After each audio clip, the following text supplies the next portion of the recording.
strenuously oppose the Television New Zealand Amendment Bill 2009. Labour is opposed.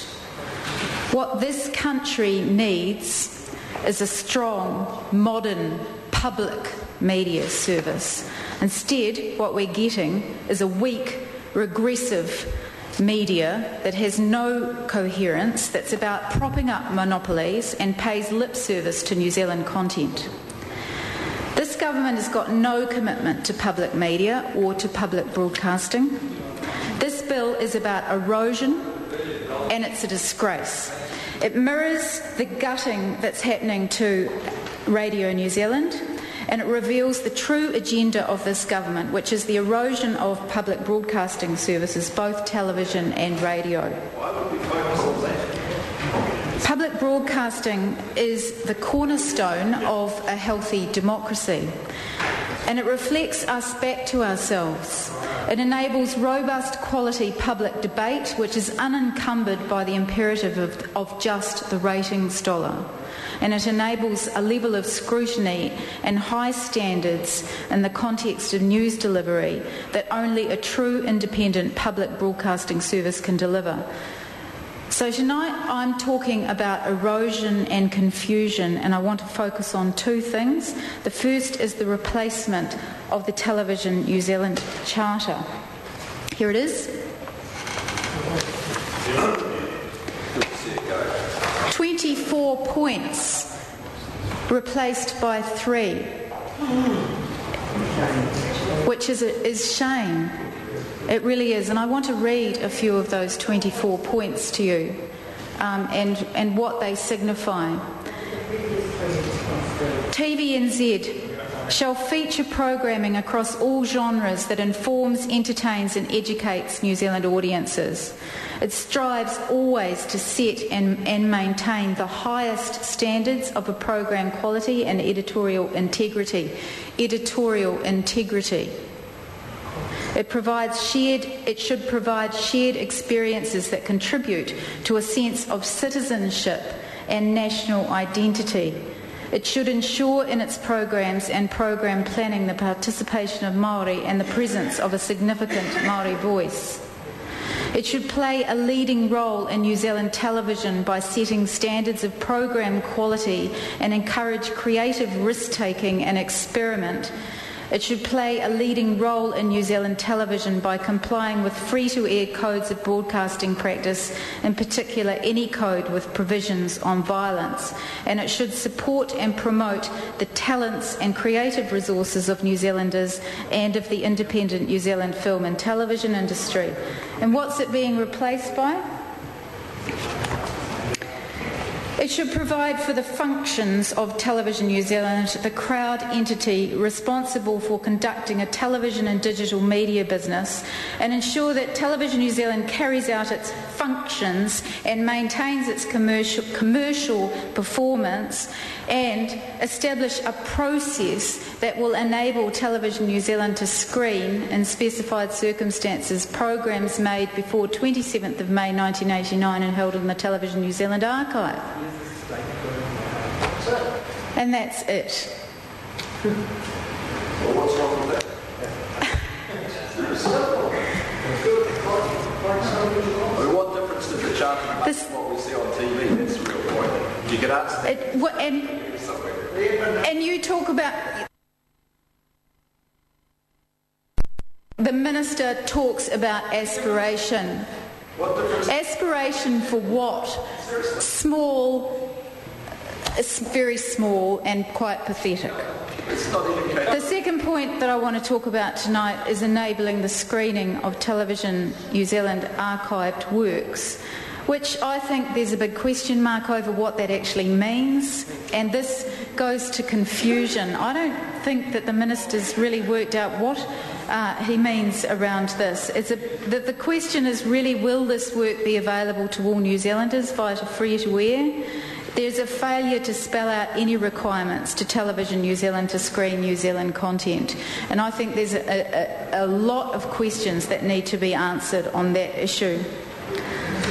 But I want to talk about the future and, as I said at the beginning, the importance of what Labor thinks is a strong, modern public media service. And I want to refer to a couple of items that I think clearly go to this. And the first one is really, it's a bit sad really, but it was a conference that was held in August 2007 in Wellington, and it was titled New Broadcasting Futures Out of the Box. And this is where the future of our broadcasting system in this country was really being discussed, and a lot of things were out on the table. And I just want to read to you what that conference was about. It says, just what will a fast-changing digital landscape mean for audiences, content creators, broadcasters, platform providers and policymakers? If we peer into a crystal ball, is there a broadcasting-led but happily converged future, giving boundless content with viewers increasingly in control of their own digital communities? Or is this the sad end of free-to-air broadcasting across multiple platforms and Kiwi voices drowned in a sea of global content? What do we need to do to get it where we want to be? Unfortunately, I think we're being left with the latter. The second item I just want to read to you is an article that was produced by an Australian online organisation called Inside Story, and it's titled Public Broadcasting Looks for a Future. The pay TV industry has opened up a new front in its battle with free-to-air, and it was written by Margaret Simmons, published January 2009. And it was in response to the review of public broadcasting in Australia. And she wrote, changes of lifestyle and technology, which are the very reason why public input is more than ever necessary. They constitute the main challenge to public broadcasting and also the main opportunities. The public broadcasters are being challenged to redefine their purposes and their claims on the taxpayer's purse. The challenge is coming not from government, not from the cultural warriors of the right, or not only from them, but from pay television. Channels 9, 7 and 10 are almost irrelevant in this. The pay television sector understands that the commercial free-to-air business model is broken. Commercial free-to-air television can't afford to compete with pay television in providing multiple channels of specialised content to niche audiences. To do so would fragment the audience and remove the motivation for mass-market advertisers to spend their bucks on television commercials. Public broadcasters are a different matter. They are, potentially, the main competition for pay television. The ABC doesn't have to worry about advertising. For Auntie, there is nothing but opportunity and the capacity to provide more and more choice. She already has 2 digital television channels and plans several more, a dedicated children's channel, a public affairs channel, an education channel and a best of overseas channel. SBS also has multiple channels and plans more. So in the new battle between pay television and free-to-air television, the ABC is in the front line.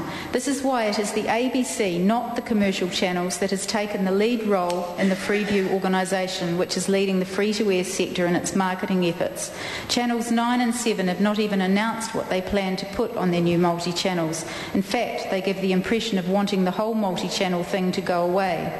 The battle between public and pay is not only about spectrum and government favour.